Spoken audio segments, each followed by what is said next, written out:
రక్షించుకుందాం రక్షించుకుందాం రక్షించుకుందాం రక్షించుకుందాం సనాతన ధర్మాన్ని రక్షించుకుందాం రక్షించుకుందాం రక్షించుకుందాం సనాతన ధర్మాన్ని రక్షించుకుందాం రక్షించుకుందాం సనాతన ధర్మాన్ని రక్షించుకుందాం రక్షించుకుందాం సనాతన ధర్మాన్ని రక్షించుకుందాం రక్షించుకుందాం రక్షించుకుందాం సనాతన ధర్మాన్ని రక్షించుకుందాం రక్షించుకుందాం రక్షించుకుందాం సనాతన ధర్మాన్ని రక్షించుకుందాం రక్షించుకుందాం రక్షించుకుందాం సనాతన ధర్మాన్ని రక్షించుకుందాం రక్షించుకుందాం రక్షించుకుందాం సనాతన ధర్మాన్ని రక్షించుకుందాం రక్షించుకుందాం జై శ్రీరామ్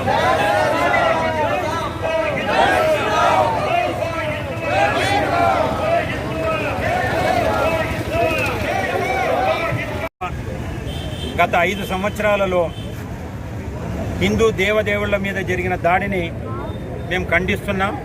దాని కొరకు ఎంతో చింతిస్తున్నాం. ఈరోజు గత 5 సంవత్సరాలలో జరిగిన దాడినంతా కూడా గమనిస్తే ప్రసాదంలో తిరుమల తిరుపతి లడ్డులో ఎలాంటి కలుషితం లేదు అని చెప్తుంటే మేము దాన్ని నమ్మట్లేదు. దాన్ని సగటు హిందువుగా మేము నమ్మట్లేదు. నమ్మాలి అని అంటే గతంలో మీరు తీసుకున్న చర్యలు ఏమున్నాయి? ఎప్పుడైనా ఒక శాంపుల్ వచ్చింది అని అంటే దాన్ని 350 రూపాయలకి 700 సరుకుని సగానికి 350 రూపాయలకే ఇచ్చినప్పుడు మీరు రిపోర్ట్లు చేయించుంటారు. ఆ రిపోర్ట్లను బయట పెట్టండి. దయచేసి ఈరోజు జరగలేదు అని చెప్పి వితండవాదం చేస్తున్న ప్రతి ఒక్కరికి చెప్తున్నాం, ఇప్పటికే మా మనోభావాలు దెబ్బతిన్నాయి. మీరు దాన్ని గమనించి ఎక్కడ తప్పు జరిగింది అని చెప్పి భావిస్తే బేషరతుగా క్షమాపణ చెప్పండి.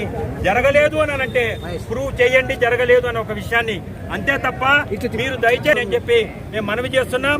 ఈ రోజు గత 70 సంవత్సరాల స్వతంత్ర భారతదేశం తర్వాత బీజేపీ మినహా ఈరోజు పవన్ కళ్యాణ్ గారు ఒక్కరే హిందూ సనాతన ధర్మ పరిరక్షణకై ముందుకు వచ్చినగా ఆయనకు ప్రతి ఒక్క హిందువు కూడా మద్దతు తెలుపుతున్నారు. ఆయన మద్దతుగా ఈ రోజు ర్యాలీని చేపట్టాం. రాబోయే రోజులలో ఏ ఒక్కరే కూడా హిందూ మతాన్ని సనాతన ధర్మ పాటిస్తున్న వారిని కించపరచడానికి ఉచ్చబోసుకునే విధంగా ఈ రోజు హిందువులందరూ కూడా మేల్కోవాలి. సో దయచేసి దీన్ని గమనించాలి. ఈ రోజు జరిగిన ఈ దాడిని ప్రతి ఒక్క హిందువు కూడా ఖండిస్తున్నారు. రాబో రోజులలో దాని పరిణామాలు వారికే తెలిసి వస్తాయి. జై హింద్.